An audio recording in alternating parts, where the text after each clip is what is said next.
We went live. All Good, right. good. I'm just waiting for somebody to show up. We're gonna show out anyway, okay? Hi Dana, how you doing today? It's good to see you. Yes, Hey there. absolutely. We were talking before we I hit the live button. I'm like, hey Pam, what's going on, girl? Hi, Dr. Quayle Quick Quilly. anti-burnout coach.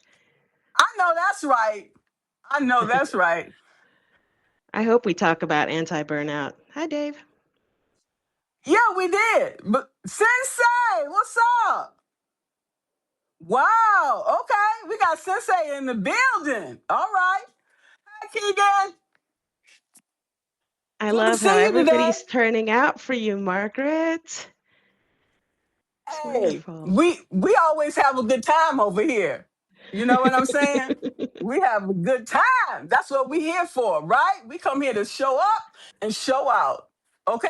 Because we talking about joy. That's why. Okay? Yes, we are. Returning to joy. Isn't that right, Dr. Jennifer? You I know know Dr. about it. Jennifer Scott. I'm a fan. I am too. I'm a fan of everybody here. Happy Friday is right. TGIF. Okay? TGIF. Thank God it's Friday. Okay, all right. I used to say that when I was working. Okay. Hey, how you pronounce her name? CT. Nabanita? Not Benita. Okay. All right. All right. Yeah, because she's here. She's always here too. You know what I'm saying? So we got enough people here to get started. Okay. Because we're talking about joy today. Okay. Because Returning we toward men joy. absolutely. CT and I was talking about that before. She had me over here shouting. So we getting ready to get this party started, okay? So here we go. So I'm Margaret Williams. Yay, that's right. Let's go. Margaret Williams here. Okay, I help women who have been marginalized to elevate their voices, stop surviving power systems, and start leading with freedom, influence, and authority. All right? And I am so honored to have CT. I call him CT, okay? That's I cool. love that. All right. But this is Cynthia Luna, okay? And she's a writer, creator, and multi-dimensional storyteller. Okay? All right. Now, CT is a writer, a creator for her work exploring the intersections of identity, travel, and creative mastery. Okay?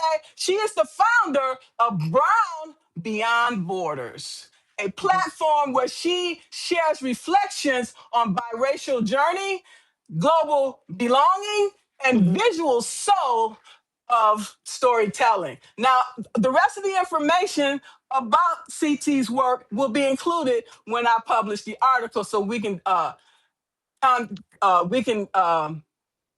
Just cut work to it. on the conversation exactly while we're Okay. here today. Yeah, Okay. let's do that. Okay, now tell us how you came to Substack and what you're doing right now. Okay, so how did well, I found Substack. So you and I, just before this call, we were talking about social media Right. and the choices that we were making with social media, and obviously some of the ways that social media can chafe at our joy. Yes, right. And I had actually turned away from Facebook. I still have an account, but it has been ignored for over a year. Most of the folks that are on there that I know, they are people that I've actually met. I think when I first was invited to Facebook back in, I don't know, 2007 or 2006, it was an old high school friend, just like all the rest of y'all got involved. And, we were all excited about like finding each other again online, and I actually, it's funny, I had an early rule back in those days that I would have had to have seen your face in the flesh in order to be your friend on Facebook. So I had kind of started to already create those boundaries for myself back in the day. And so, of all the people that I am friends with, some of them they are all sort of one degree of separation. But some of them I haven't seen their faces in the flesh in years. So we've also moved on, grown apart, and certainly I would say, oof, it was actually during Trump's first presidential election that I started to really struggle with my social media friendships. And that's when I made a very conscientious decision that I was going to have to start being very clear with who I was going to just allow to step into my space, digital or otherwise, and that I kind of realized, like, you know what? If people are making me miserable from thousands of miles away because I'm listening to them and disagreeing with them, and now they're being hateful, then why am I engaging? Why am I stepping into this space? Why don't I just block somebody, right? I was about to use the B word, but why don't I just block Go them? ahead. Say what you Right? want. so so that's what I started to do. I started to cut ties.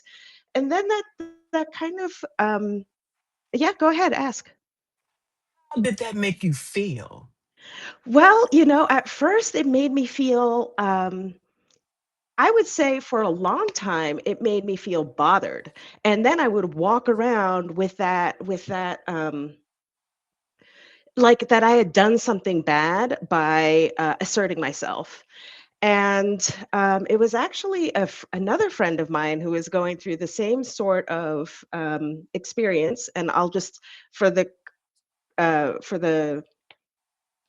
purposes of this conversation, I'll just say she's a white female friend. I've been friends with her since for like 20 years now. So we met each other in college. So 30 years now. Um,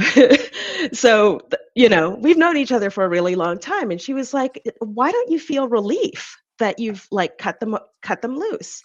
And that kind of like set me on an exploration about my um, condition, my upbringing, the codes that I was brought up with. And a lot of them were about people pleasing. And I'm just going to fast forward to 2023 when I met Christy Rutherford, who I had on my show a few months ago. And actually, that's how you and I met because you watched that show. And And Christy it, was over here too. yes, yes, yes, she was. She was. And she is a powerhouse. And she was the first, she called me out on my people pleasing ways and on my perfectionistic ways. Both of which have served me well. They've definitely helped me to survive in a very racialized context. However, they also made me kind of combat myself and combat my decisions. So, where my friend was feeling relief for, taking out the trash of her social media accounts, I was feeling guilt for, creating a space for myself. I was feeling guilt for creating a space for myself and asserting my needs and making choices that serve me.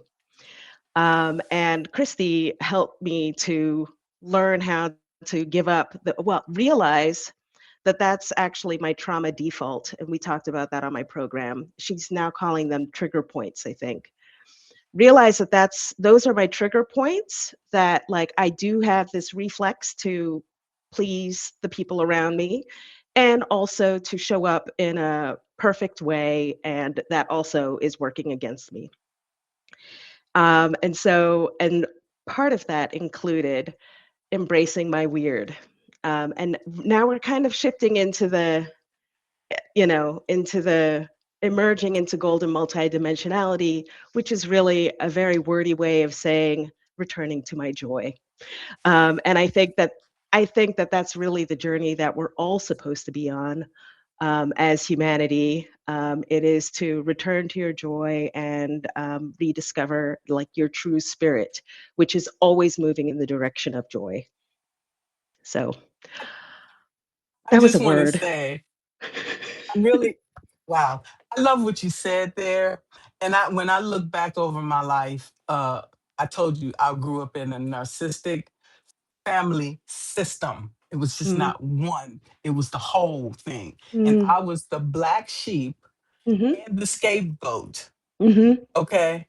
mhm. And so I um I never trusted people Yeah, because all the people around me, my family betrayed me. So how could I, including my mother, yeah, my father, my brothers, everybody. So it just prepared me for the battle that I'm facing today. Okay? yep, It yep. gave me the armor to work for the federal government for 39 years in a racist, Mhm. uh Construct. not only race and gender. Yeah. Okay? Because I'm always going to be last. I don't care if I give you 120%. I'm Mhm, still going to be at the bottom at the mhm, end of the day. And I work harder than anybody in mhm. there. Yep, And you give me no respect. And you and all the things that I went through it, but that's okay. It yep, wasn't about them. It wasn't about them. It was about getting to the end of the finish line to be able to say, I did this. yeah, You know? yeah. People And have been asking me since I self-published my book, and I can just show it on the. So I self-published the book, and people have been asking me like how long have you been writing it, and when did you find time, and all of these things. And so I'll say I'm always writing anyway. My day job is writing. I'm always writing in a journal, so it's lots of journal entries, etc. But I would say that this really started to coalesce around the time that I connected with Christy, and where I really started to see how my people pleasing ways, and she actually has like there are 6 or 7 different trigger points that she talks about. For me, it happens to be those two: the people pleasing and the perfectionism. I think um, there is a way that, like, I think hers is to kind of like stand up and be the voice against injustice. So hers, I can't remember what it's called. There's also a lone wolf. There's several of them. They just don't apply to me. But when I understood that, like, this is a reflexive way that I respond, and it helped me when in my youth and as I was growing up, but it's no longer helping me. And actually, it's keeping me kind of cycling around in the same pattern. And I am actually kind of like filling a cup with a hole in it. And so that was the work that we did, and part of that work was pulling together the things that I had written in my journal, and I had started to include them in a memoir that kind of showed this progression. So there is sort of, you know I call it a biracial memoir, but actually it's a story of, I think, every person, and certainly every woman, to make sure that they understand that they need to know who they are intrinsically, know that they they're the purpose of our life is to move in the direction of joy. That's really it. That is really it. Like, whenever we're all like looking for this meaning, what is it that I'm supposed to be doing in this life? God, I hear about people praying. I used to, ask the universe, like, what am I supposed to be doing in this life? Why am I suffering? It's actually just to move in the direction of your joy. That is it. That is the North Star. through pain, we find joy. You Okay, let know, me explain. Let me yeah. explain. You do. And there's something that somebody said around that time when I was with Christy that was a light bulb moment for me, which was, if it's not a hell yes, then it's a hell no. And I actually struggled with that for like a few months until it clicked that it's a hell no, which goes back to the whole social media thing. Like, if I'm not hell yesing in this engagement, why am I still tuned in? Like, turn off the Insta. You I'm know not what? I'm seeing glad. dancing people. I'm glad you mentioned that. That's how we get sucked in. You Yes. get sucked in, And then, because I have an addictive personality. If Hmm. it's bringing you joy, temporary, but is that joy or is it satisfying a want or desire? Hmm. What's the difference between a want and desire and joy? Right. Let's Well, let's talk about it. the desire is when it starts to shift from that, like, from that pleasure into that lack of pleasure. And then you're kind of Mhm. like hungering or thirsting for something, but you're not actually fulfilling that joy. And let's just be honest, social media is designed specifically to draw you in, to get you excited, and then once it's got you, it keeps kind of like throwing these little, bits of attention getters. And before you know it, you're listening to like random people ranting about stuff that you've never really even thought about, that you probably didn't even care about. And then you're thinking about like all of these terrible things that are so far away from your actual purpose right now, which is joy. It loses its luster real quick. It What drew does. you in becomes the opposite.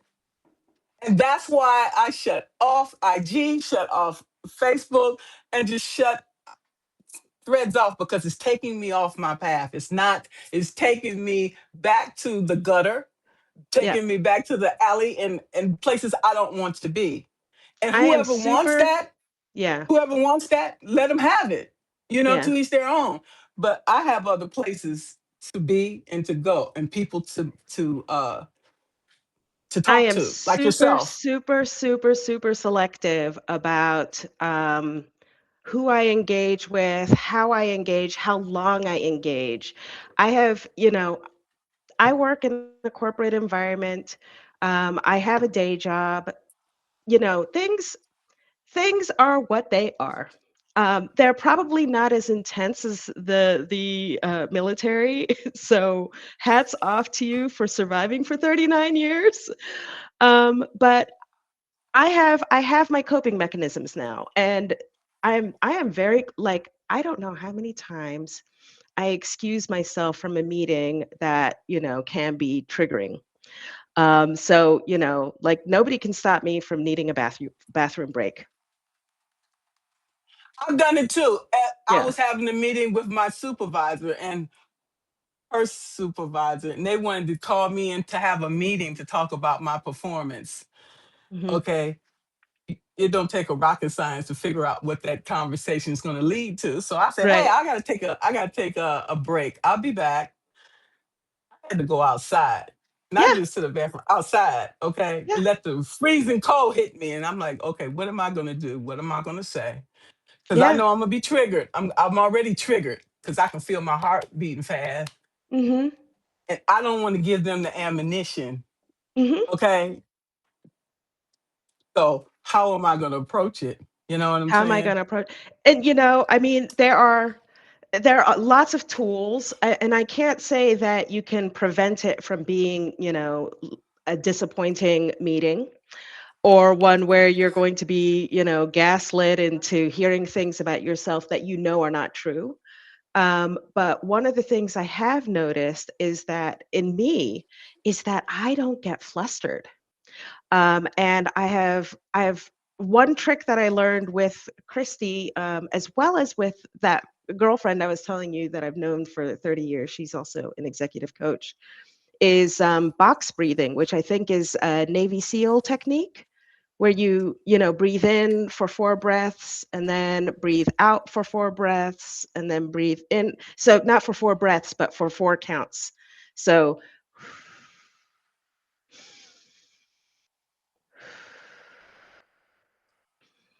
and you basically kind of draw a box in your mind as you're breathing the 4 counts across each level.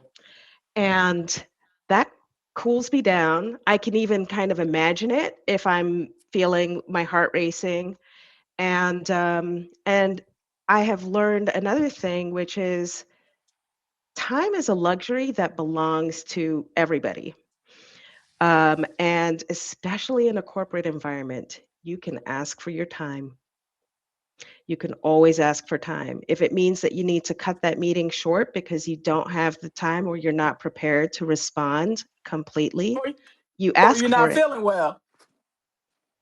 You Yeah, ask or for I'm it. not feeling well. Yeah, you're right. Cut You're that right. cut that meeting short. Just because they made it a 1 hour meeting where they wanted to pile on you, when it's your turn to speak, you say, I'm not prepared. I'm going to ask for another meeting. I would say in the situation that I was in, that would be unfavorable. It would be unacceptable unless I wasn't feeling Probably. well. Right. Okay. Or Because that. that's just gonna give them more ammunition to use against you. So, it's just better just to rip the band-aid off and get it over with. Okay. And Because then you're gonna be sitting there on the hot seat, sitting there wondering, well, what was they gonna say? Then you're gonna make it worse for yourself. So just get it over with and move on. right. Okay. But in that case, the decision had already been made. And It's actually been all of their talk is really more about them. documentation. It's about documentation. CYA. You know what CYA is, Yeah, yeah, right? absolutely. So, in which case it's sort of like this environment isn't bringing me joy anymore either. And that's when I started to realize like, my spirit is actually more in concert with the universe than my let's say mundane everyday person is, right? The conditioned beings, like we're all conditioned to sort of operate in this rhythm that is not the rhythm of the universe. Like we're not actually supposed to be working for 8 hours straight. No. We were It's entitled to two 15-minute breaks. for right. Okay, but you know what I'm saying. Like there's some Yeah, days of where course. you wake Of up and course. you're just sort of like, I just can't get started at 8 today. I've That done freelance work where I've been in charge of my schedule, and there are just some days where it's like I can get 8 hours worth of work done in 2 hours. I can exactly. write 4 chapters in just a few hours, and then there are other Exactly. days where it's like I can't even write like 4 sentences. It's just there are you have like ebbs and flows, and I think we're sort of programmed to think that we're supposed to meet the rhythm of, I don't know what it is, like the rhythm of corporate We life. have And it's to. like, If they paying you, you have to jump. When they say how high, you have to jump. So that's why I freaking retired. Because I got tired of being on that hamster wheel when I didn't feel like it. Okay? People, right. you can have this job, okay? Your $130,000 a year was not worth my time, my effort, my mental, my physical, emotional well-being. It was And not worth it. was it bringing you joy? No, it was not. No. Just the opposite. Just the opposite. Exactly. Exactly. And then that's when you realize like, oh, it's actually, I believe, and I don't have any statistics, but I do believe that the system is designed, and now we can kind of go back to, oh yeah, a very significant thing happened last week. Um, the the system is designed to keep us from moving towards our joy. And Of I've course it always is. I've been fascinated with how the US Constitution actually includes the pursuit of happiness.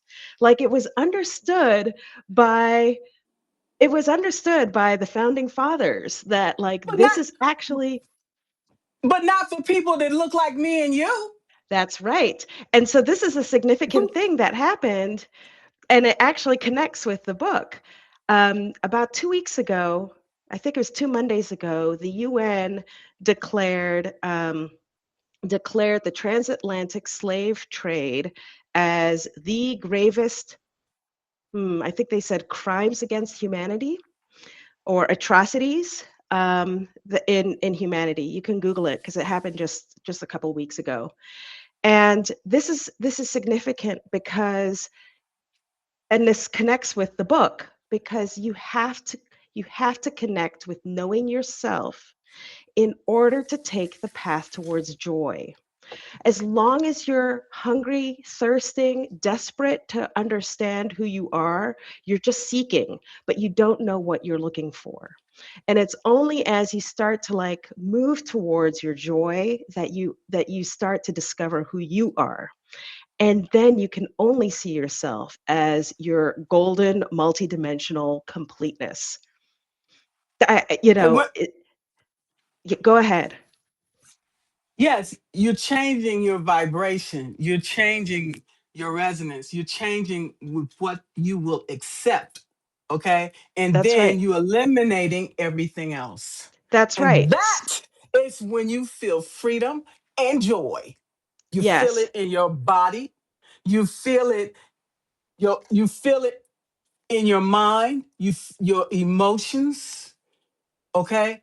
Yeah. Behavior, your behavior I'm as getting I'm well. getting goosebumps because I'm even feeling you being more grounded, right? And like as you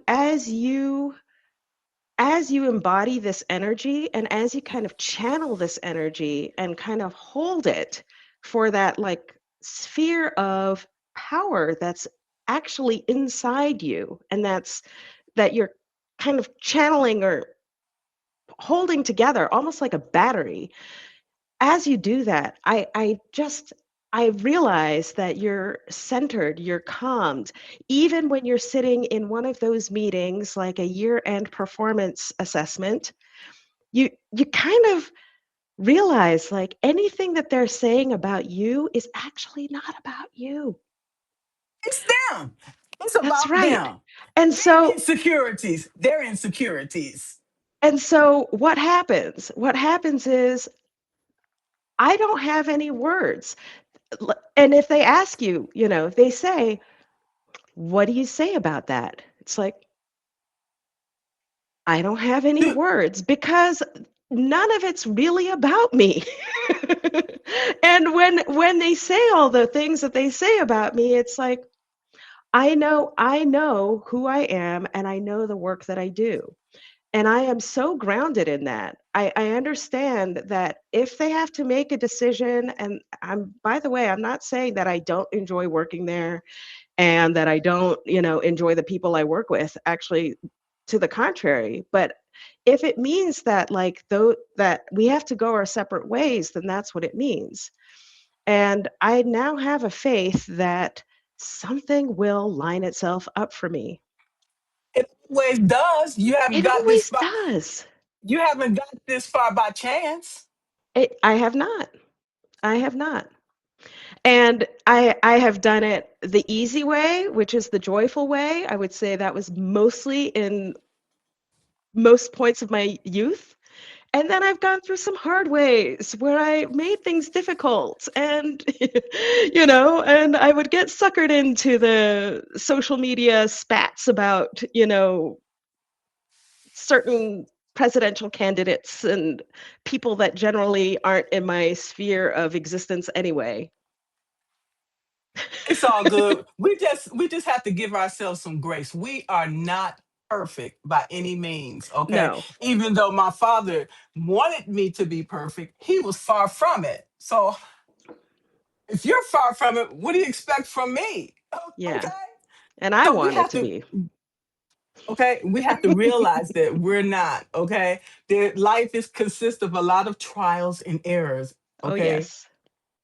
And a lot of lessons learned, okay? Can And I those tell you? lessons Mhm. I create, create go ahead. I want to tell you about a weekly experience where I experience trials and errors. And I'm having fun with it. And I have to say it's the best decision I made. I'll just give a little bit of context. It was after Christie's course.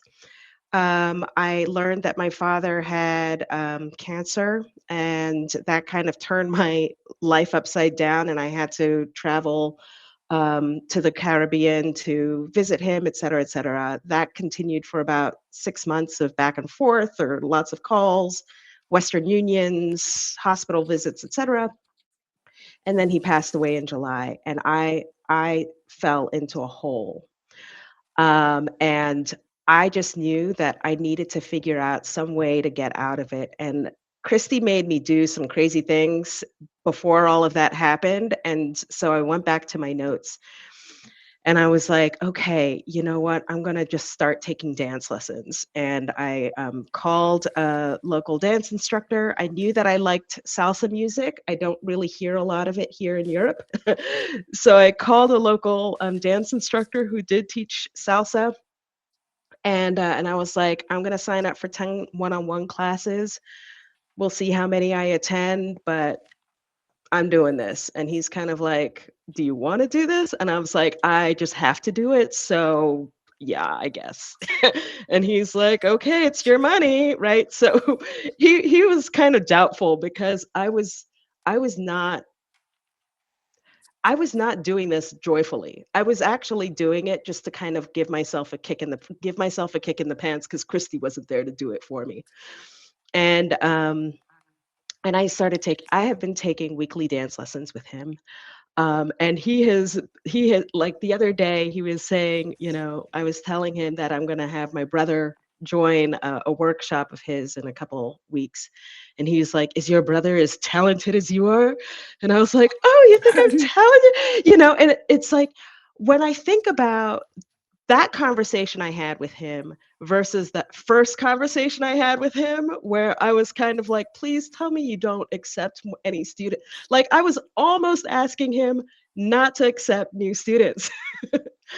But the point is, this class, I I am not talented. Like I am messing up the steps. I need lots of practice to kind of like find the right steps so that I don't step on my partner's feet, you know, and I'm laughing every time I mess up. Um, it's just I'm having so much fun. And it's the best thing that I ever did. And I guess that's what I if you find something that brings you joy, like you can't help yourself, stick with it. You know, find some way, some partner, something to make you stick with it. As long as it's fun. I'm not going to ask you to stick with something if it's not fun. And the reason why I stuck with salsa is because I actually had fun in that first class. It kind of went downhill for a few days, but then I had fun again, you know. And there were some times where I was like, I don't really think I want to go to that class. And then I'd come home and I'd be like, I'm so glad I went to that class. You know, so for some it's dancing, for others it could be painting. It's going to be something. For others it's church, playing games at your local church, you know. I mean, there's all sorts of things where you can have fun, but it's so important that you keep moving in the direction of your hell yes. I'm so glad you mentioned that because when I was a kid, I used to sing in the choir. Okay. And also when I was in middle school, I played in the band. Okay.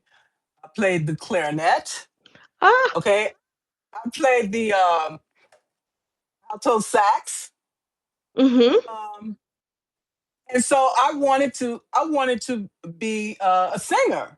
Uh-huh. Growing up in Detroit, my father said no, because it was a good singer on every corner Yeah, that's true. and maybe in between, you know. So, you know, I'm like, I seen it. It's very, very competitive. So I'm like, no, I won't do it. So I went into, you know, something else instead, to Hmm. be a technician. Okay, I didn't know specifically what I wanted. So that actually helped me being a technician because that means when I got hired with the government with associate's degree, I can work in any area. I can work in construction. I can work in engineering.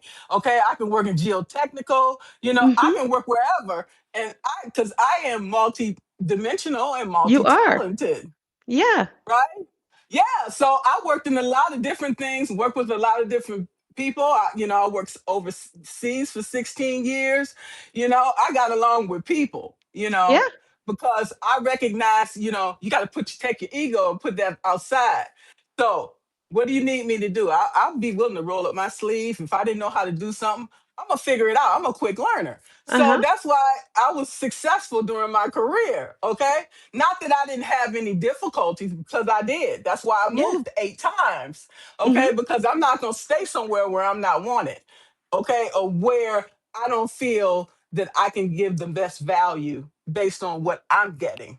Okay. So we have to stick and move when it's necessary. Okay. And I can't speak for others. I have actually lived in an environment where I can't easily call a place home.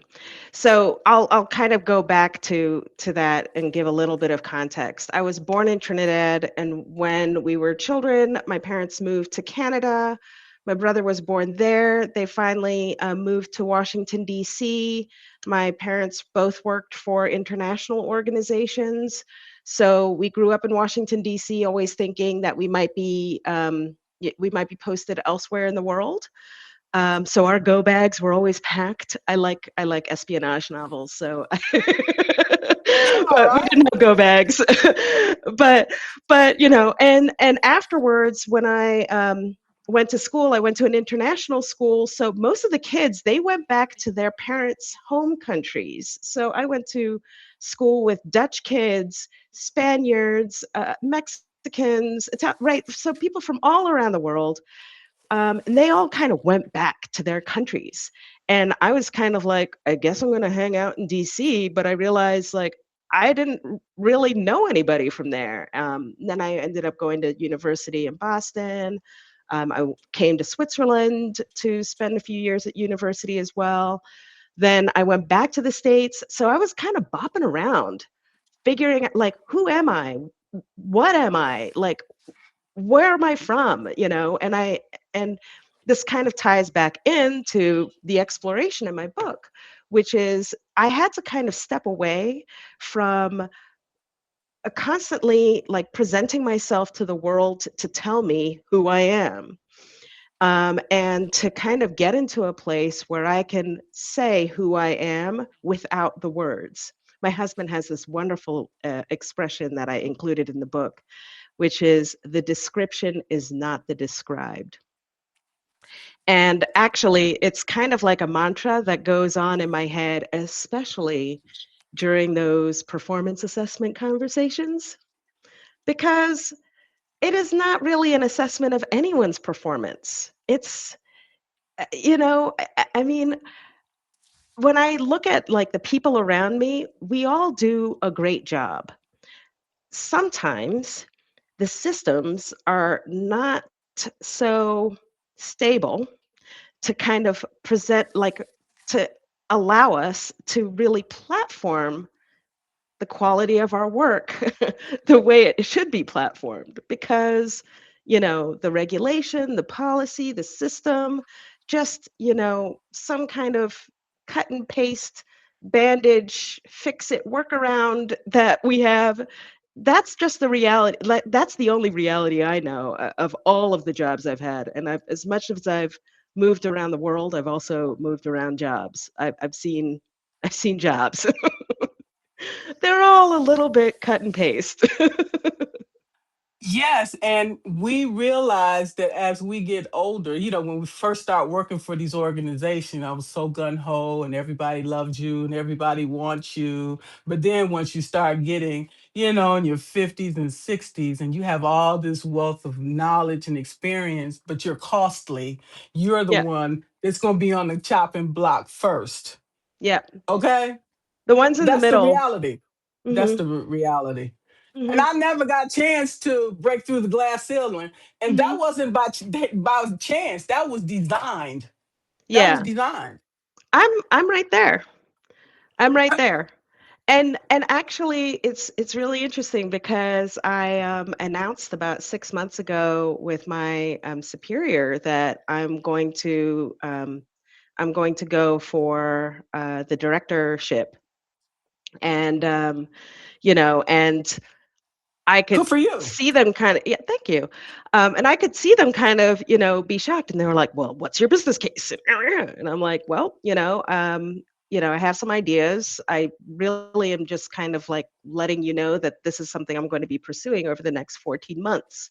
So I'm giving you notice, but I'm happy to prepare something for you. And I guess all of that to say that the way that the way that I'm responding now is so different from the way that I responded 30 years ago. I wish I had met Christy 20 or 30 years ago so she could, kick me into shape. Um, because now I realize, like, just because somebody else is showing surprise at and I know that they were reacting in a way, I don't know why they reacted that way. I don't try to understand why they I can reacted tell that you. way. I can tell you. But actually, you don't have to, because it doesn't matter. It is not like, I know that the directorship, having that title, is not who I am. I know that I already like deliver that work and some. And so really all I'm just asking for is the acknowledgement. But if they don't want to acknowledge that, it doesn't matter because I've already acknowledged it for myself.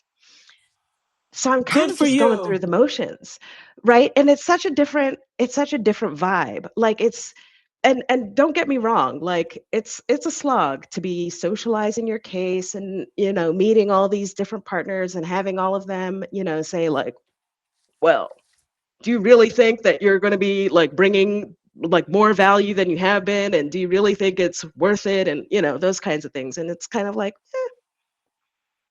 you'll see. It just it just confirmed it just confirms what you already knew, that they were not for you. It just Yeah. wants confirmation. That's all. Yeah. And there, you know what I have to say, for all of the people who are not supportive, there are just as many people who are supportive.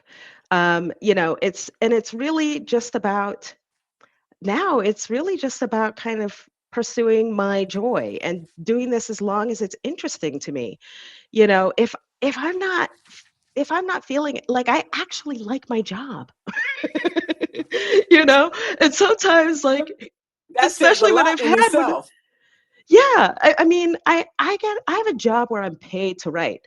It's not my words, it's not my ideas, but like, this is like a great job. Like, this was the job that I dreamed of 20, 30 years ago. Like, and it does take focus to remember that, because the world's always going to test you. Like, every time I go into Facebook and then I'm like, why am I in here? Or no, not Facebook, it's usually Insta, and I was like, oh, that's right, I'm here for the dancing people. Why am I listening to this person talking about politics? It's all good. We all have to find joy where we can find it, in healthy ways. That's what I say for me. Being a person, was really too strict. Okay, working for the military. Yeah. I wouldn't even look at something that was on contrary, because I'm not going to let you take me off my path. I don't care Hmm. what it is. If it's not something to do with the military or something positive, you can take whatever it is over there out of my sight. No, I'll just ignore it. It's not there. Okay? That's But good. now, yeah, right? Yeah, exactly. That focus. So, yes, exactly. Laser Hmm. focus. Hmm. Period. And Hmm. so I have to do the same thing here too. That Okay? totally. Actually, I'm so glad you mentioned that, because, and I do talk to my mom about this a lot. My mom is getting up there in age. And, she does have her bouts of loneliness, and she does kind of like spiral into, like, all of the people I know are passing away, and understandable. Like, she's in the winter of her, the winter of her life seasons.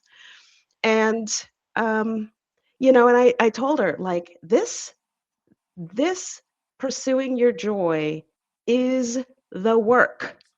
And it's called work for a reason. It is a discipline. Like, there are times when I can find myself complaining about, some crazy email that, that I just got today, or like, why are they inviting me to this crazy meeting that's going to be about another meeting, right? It it is so easy. And you have to kind of catch yourself when you go into that practice pattern, and say, okay, sometimes it can be as extreme as I'm just going to close my laptop and take a walk around the block, or I'm, going to call my salsa teacher and say, like, hey, can I practice the lead?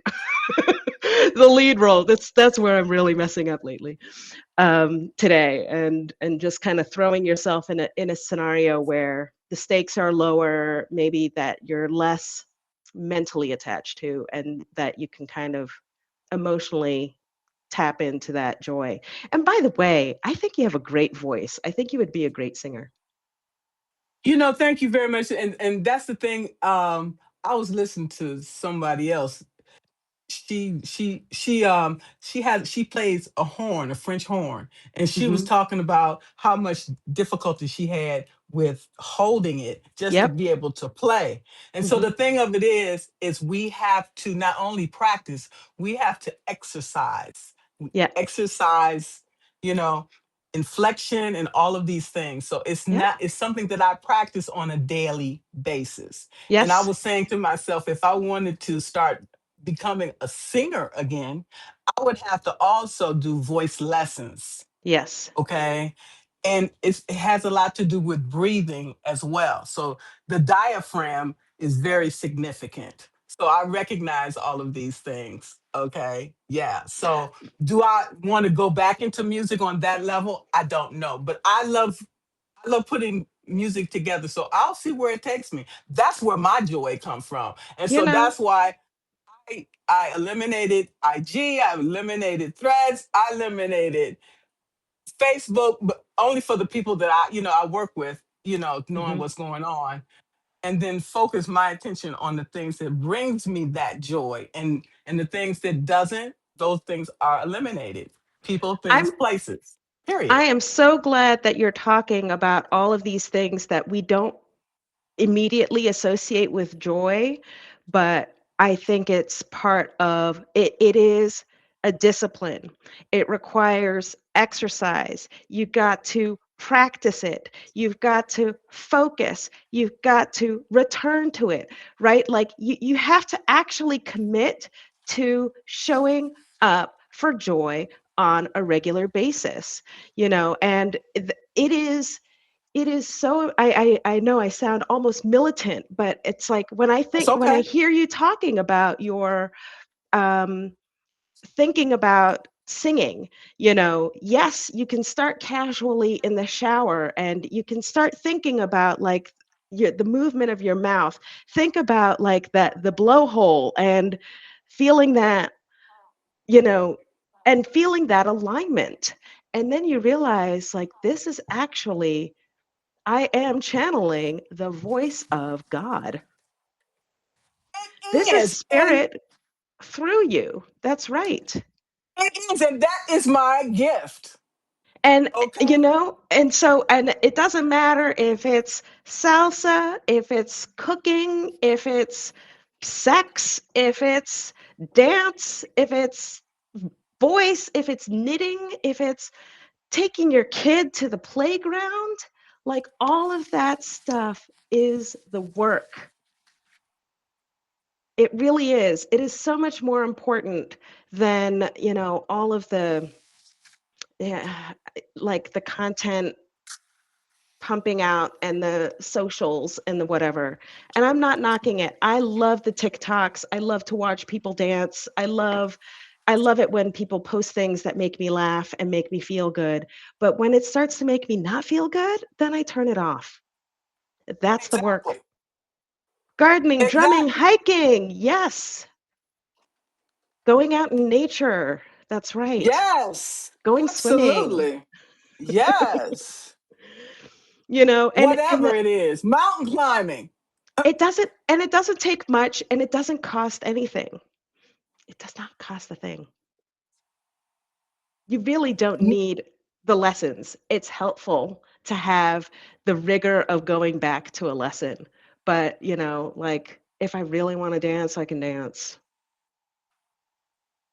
You know. You don't I you don't need a reason. You just dance, okay? I'll just Yeah. turn on a song and just start dancing, and I start feeling joy automatically. Okay, there's Yeah. many ways. Okay, We just have to get out of our own way. and and remember that the discipline is returning to the joy, because there's so many moments in a day that will keep you out of it. And I think that's probably the greatest crime against humanity. Yes, slavery. Yes, the travesties, genocide, the travesties against humanity. But the real crime against humanity has been splitting them off from their spirit, and breaking them down to that point.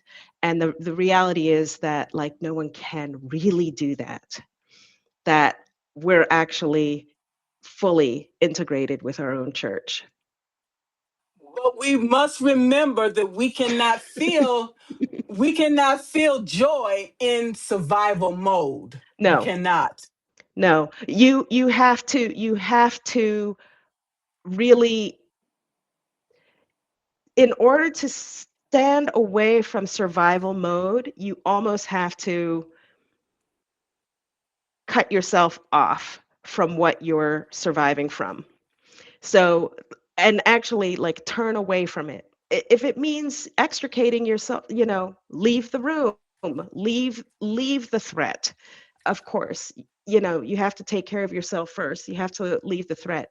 But I think what's happened to most of humanity is that we have moved into survival mode even when we're not actually under threat, right? When we take home the BS from that office meeting or from that crappy day, like, we've actually left the threat, and we're still But carrying it in our minds. not just in our minds, in our bodies too. In our bodies too. Yep. Yep. You can't just recover from that just like that. You Nope. can't. No, you need a Christie or a Margaret Williams to tell you, return to your joy. CT. She made me go to karaoke, and she wanted me to get evidence. So I had to bring my husband, and he had to, like, video tape me because she thought I was just sort of saying, like, yeah, no, I'll do it, my people pleasing way. And she's like, no, you're taking your husband, he's going to film it, and then you're going to send it to me. And so I had to do that.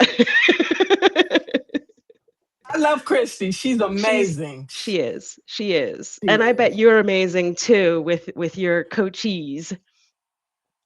Well, being in the military, I have to figure out how to say it nicely. You know what, Blues and Bob, you can't love someone else until you love yourself. I have to say, one of the biggest benefits that came from the work that I did with Christy was my relationship with my husband. And I had always thought we'd had a great relationship. We actually have had a great relationship. We've been together for just over 20 years now. We've always had a great relationship. However, it's just gotten juicier over the past few years. I can't really put my Hey, finger on it. I can't say what it is, but, like, that that first kiss feeling is back, and it's been back and consistently back for a while. And I really do believe that it is because I find joy, and I'm focused on finding that joy in a consistent manner. I'm always trying to return to it. I really believe that that's the work. So yes, yes. I don't know if we specifically talked about the differences between joy and happiness. We may have touched on it. I don't know if there is a real difference. I mean, I guess I think that joy is, there's like a deeper quality to it. Right. But happiness, I think, is kind of like one of the expressions of joy. Sometimes the joy doesn't even look happy. It's just, sitting on a bench outside. We've got a tree that's just starting to blossom, and just kind of like, I don't know. I don't have the words for it, but there is like this joyful feeling, but it probably doesn't look like joy. It probably just looks like a still person sitting on a bench outside. So, And yeah. another thing is we cannot find joy, we know, in alcohol or other things, because these Mm. things are only temporary, Oh, which yes. exacerbates ever connecting Hmm. with joy. Yeah. They actually, over the long run, they actually become like joy blockers. Um, so I think, and it's really interesting because I do have alcoholism in my family, and so I have been able to kind of observe um, how alcohol, especially, I don't know if there are any people who abuse narcotics in my family. I don't know, but definitely with alcohol, that there's this point after which, and it happens earlier and earlier, where it kind of like dulls the person's emotions so that you kind of like can't get a rise out of them in any way before they just turn into a mess. And I think, you know, I I've I d- I can't say I feel sorry for them because I don't feel sorry for them. I do feel compassion. I feel regret that it's become so hard for them to take that space away from the alcohol to find that rhythm of returning to joy without it. And mind you, I'm not a teetotaler. I mean, I enjoy a glass of wine or a couple, every now and again. Um, but I also enjoy I also enjoy when I don't have wine. Actually, one of the times that I absolutely don't drink is when I go to salsa class because I just, I like it so much. I really want to be all there. But yeah, I'll have wine with my girls and, laugh and have a good time. So yeah, addiction is not in my wheelhouse. But I do I feel I feel that there, oh, for a lot of people who do resort to some kind of self-medication, that they're keeping themselves from the opportunity to find their joy. On that note, we have to stop outsourcing our joy. Oh, yes. Yes. Yes. You know, we don't this is actually especially for the Black folk on the call. We do not have to entertain. We don't have to please. We're not here for others. We are here for our own journey to joy. I mean, I will say, like, we, all of us, black, white, you know, whatever, we're all here for our own journeys, and that journey is towards joy. But we definitely don't need to be performing for others. That's not why we're doing this. Or for external validation, because Nope. we already know what to do. Yep. Yep. Okay? Yep. So stop I so stop second guessing yourself. Yes, yes. Actually, I was told, I think I saw something with Dave Chappelle where he basically drew a very clear line that he was not going to um that I think they wanted him to like perform a role that made him uncomfortable. I think it was maybe like as a woman or, I don't know, like a Medea type character or something. It was when he had his show with the networks, and they wanted him to do a role that was just not within his comfort zone.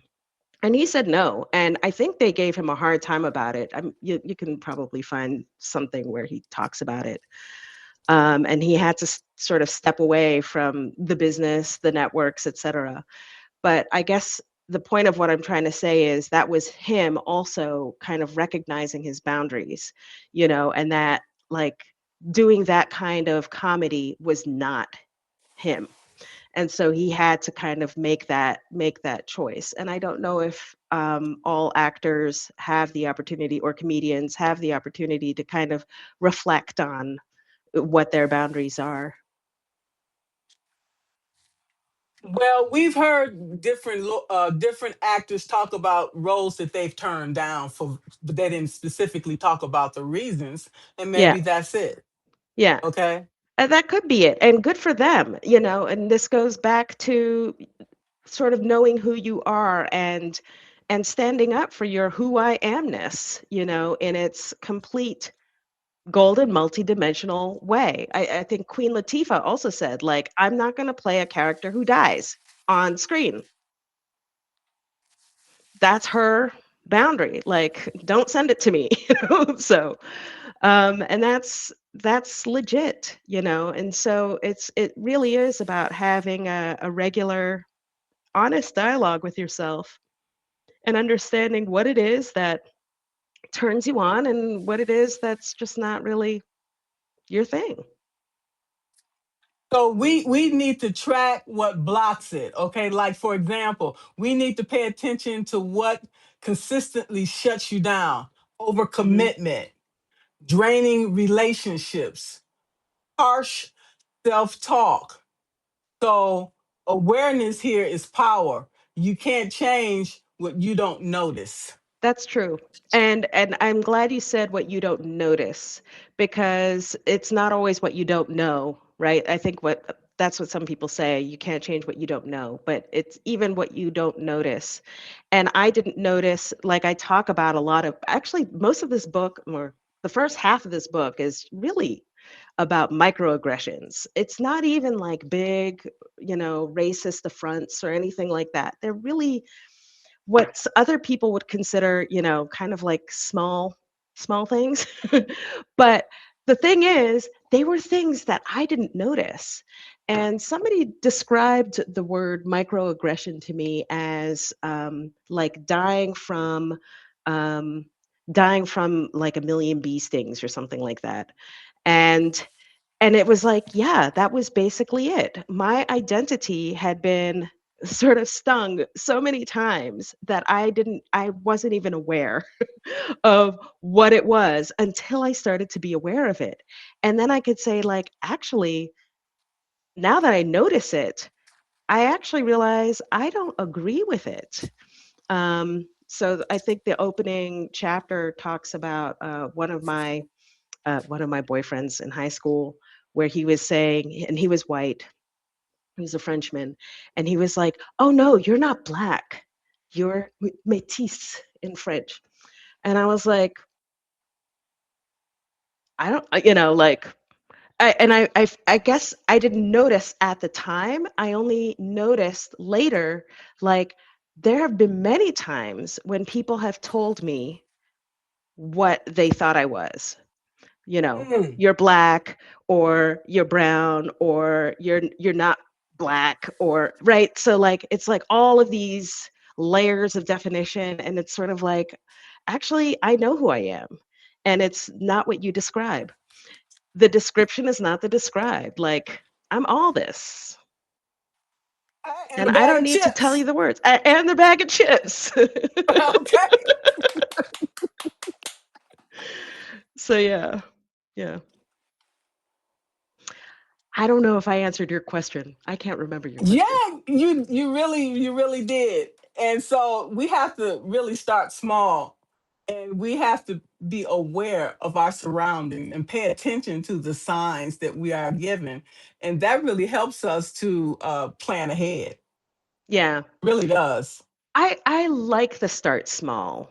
I mean, don't if you don't feel ready for opera lessons, Margaret, or if you don't feel like, going up, head to head with ooh, what's her name? Jennifer Hudson, don't, Mm. like, start small. Go into the shower, or just belt it with her in your car, right? Like, Hey, that's right. Absolutely. But, yeah. yes, but we have to find time for joy every day. Every Yes. day. Gotta Okay. commit. You gotta commit. That's the discipline. You know, some people, they are committed to prayer, and that's good for them. My prayer is returning to my joy, finding any little thing throughout the day, that gives me that joy, you know. And it really doesn't have to be grandiose. And in fact, I have to say, the more hoopla that you put around it, the more difficult you make it for yourself. You know, it can really be small. Sometimes it's, you know, just stealing a cookie from the cookie jar because you feel like Okay. it. Yeah. And that Haagen Dazs is calling my name. Okay. You know, Christy, during she would have these group coaching calls with us, and like all of a sudden she'd be like, I've been talking about cake. I need to get some cake. And she would like go walk to the freezer, pull out some cake, you know, and she would be eating it on the call right there because she just felt like it, you know. And I think we need to kind of remember that, like, we're all, we're grown ass women. Like, we're allowed to do things. You know, we're allowed to do so much more than we've been conditioned. Um, you know, we've been conditioned to like kind of restrict ourselves in ways for no real reason. Like, why shouldn't a grown woman have cake in her freezer at the ready? Why not? It makes me What's that happy. woman's name? What's that woman name in history? Antoinette. Oh, Antoinette. She Marie had cake. Antoinette, Yeah, let right. them eat cake. Hmm. If she can have cake, why can't we? Okay. Yeah, Exactly. yes. Breyer's all natural vanilla. Yes, you know, I mean, it really doesn't have to be a big deal. And we actually shouldn't try to make it a big deal. Like, we shouldn't try to be going to Six Flags every day, you know, getting on roller coasters and bucket listing, you know, through our life. The buckets are all around us, you know. And I think sometimes we just forget how accessible joy is. We was talking about those roller coasters and everything. You talking about people that like just looking for a quick high. Yeah. Okay. Those days are over with. Grow up. Okay? Grow up. I did that shit when I was in, my teenager years. Okay? Yeah. And you know, it's Grow legit. It's legit, you know, for that moment. But yeah, like you're saying, you know, at some point, like, it just doesn't quite cut it anymore. And maybe that's kind of the difference between joy and happiness, since you asked. You know, it's like, yeah, you might have that high of like careening down the roller coaster, and you're like, that felt great, but now what? Is there a bigger exactly. roller coaster? Is there, you know, like, or how many roller coasters are you going to do today before you vomit? Okay? And then how is that riding that roller coaster going to change the trajectory of your life and your Yeah. growth that you Yeah. want to achieve? Where do you want to be 3 years, 5 years, 10 years down the road? It's not going to come from riding roller coasters, I can tell you that. Yeah. Not Yeah. unless you're trying to design a new one. Yeah. Well, you know, and maybe that's like, it could be the designing of a new roller coaster, or maybe roller coasters, or I don't know, soap, what are they called? Like soapbox cars, soap car boxes. Anyway, those fast little car things that people build, and you know, they go down hills with. Like, that that could be the joy for some people. You know, writing a book is not a joy for everyone. It happens to be mine. You know, maybe And making that's the okay. the best cup of coffee, that's my joy, you know. And I think we have to like remember that our joy is accessible. We are like this far away from our joy every moment of the day. And it's not limited. We It's only not. limit Thank ourselves. you, boxcar racers. Thank you, MLR. They are fun. I'm sure they are. I mean, it's I like my safety and my comforts, and they look a little rickety for my It's all good. Whatever floats your boat. Okay. So, I mean, it's just not that hard. It's not that hard. And I guess I'm saying this because I just realized it. And I realized I spent like some 40 years of my life not returning to my joy. And for what? For what? But If now it's you not a are. hell That's yes, it's a hell no. It's there. It really is. that simple. It's Really, really keep that it simple. simple. We It used to have a really is. saying. We had a saying when I was a kid: "Keep it simple, stupid." Kiss. Hmm. Yes. Okay. That's a saying for writers too. If it's not a Okay. hell yes, it's a hell no. If some of your girlfriends ask you out and they're like, "Hey, let's hang out and let's go to this club," and you're like, "I don't want that club," then it's no, no. Maybe another time. It's not you, it's really me. It's not a hell There it yes. is. And maybe never. And it may be Okay. never, but it's definite. If it's not a hell yes, it's a hell no. And it's like things start to clarify when you understand that for yourself. And And if they don't understand it, too bad. Bye. bye I from the made it side. this long. I made it this long. Okay. There it And is. that goes back to like my Facebook problem. Like, why was I feeling bad for blocking people and, like unfriending people that like I, you know, deeply philosophically really didn't agree with? It's Facebook. Set your set yourself free. Yes. I mean, I wasn't even hurting that person probably didn't even notice. I was the one who was Who carrying that issue. cares? Who Exactly. cares? Shit. Exactly. Exactly. At the end of the day, it's about you. Okay? It's Hmm. about you. MLR is just Period. putting all of these laughy emojis. We sound so stupid.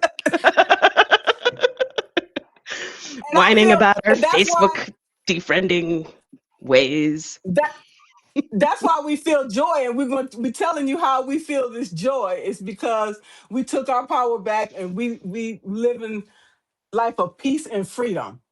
Okay? Yeah. Based on the Yeah. things that we want in our lives. And I have to say, life starts I think it was maybe Einstein's attributed for saying this, but he says that like the oof, oh gosh, I'm gonna mess it up, so I'm not even gonna say it. But basically, what I wanted to say was life starts reflecting, or the universe starts reflecting what you're vibing.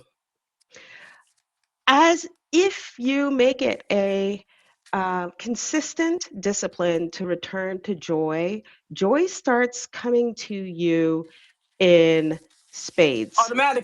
Automatically. It really does. Like all of us, like actually The last laws of November, attraction. The laws it of attraction. it really is. Last November, I was invited to a concert, a Jamiroquai concert by that friend I was telling you about from 30 years back. She and we went to a concert 30 years ago to his concert 30 years ago, and we used to love to listen to his music, and we would drive around in our friends' convertible cars or whatever, and listen to his music or whatever. And she saw this poster. She sent me the picture. It was a hell yes.